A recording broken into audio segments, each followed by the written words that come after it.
రైతు భరోసా పథకం స్టిక్కర్లు ఢిల్లీలో ఉన్న కాంగ్రెస్ కార్యాలయం ముంగట అతకబెట్టిరట. మలి సర్కార్ ఈ నెల 26 తారీఖు సంది రైతు భరోసా పథకం అమలు చేస్తాము, వ్యవసాయం చేసే అన్నదాతల అకౌంట్లలో పైకం వేస్తామని అన్నది కదా. అంటేస్తే గింటేస్తే వీటి బాపత పోస్టర్లు అయినా కానీ స్టిక్కర్లు అయినా కానీ తెలంగాణలో అంటేయాలి కానీ ఢిల్లీలో ఎందుకు అతకబెట్టిండ్రు అంటే అరుచుకుందాం పారి. అగో చూసిర్రా, కాంగ్రెస్ రైతు భరోసా యూటర్ను అని ఇట్లా ఢిల్లీ కాంగ్రెస్ ఆఫీసు ఎదురుగా అతికిచ్చిర్రట.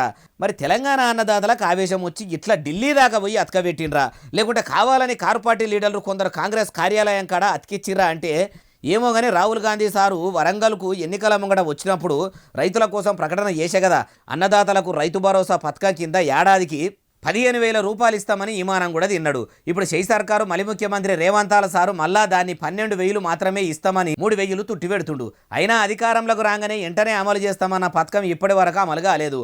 ఆలస్యం చేసుడే కాకుండా మళ్ళా అందులో 3,000 తుట్టిపెట్టుడు ఏందని ఇప్పటికే చాలా మంది రైతు భరోసా పథకం మీద కోపంగా ఉంటే ఇప్పుడు ఇట్లా తెలంగాణ అన్నదాతల ఆవేదన అంతా ఢిల్లీ దాకా పోయిందని సోషల్ మీడియాలో చక్కర్లు కొడుతుందట. అయ్యా రేవంతాల సారు, మరి మీరు ఎన్నికల ముంగట ఇస్తామన్నట్టే ఎకరానికి 15,000 ఇస్తే అయిపోతుంది కదా, హామీలు ఇచ్చుడు మీ వంతే, అధికారంలోకి వచ్చినాక మరిచిపోవుడు కూడా మీ వంతే అయ్యేవరకల్లా మీ కాంగ్రెస్ ఢిల్లీ ఆఫీసుల మీ కథలు బయట పెట్టే కాడికి వాయే అంటుర్రు ఈ ముచ్చటిన్నోళ్ళు.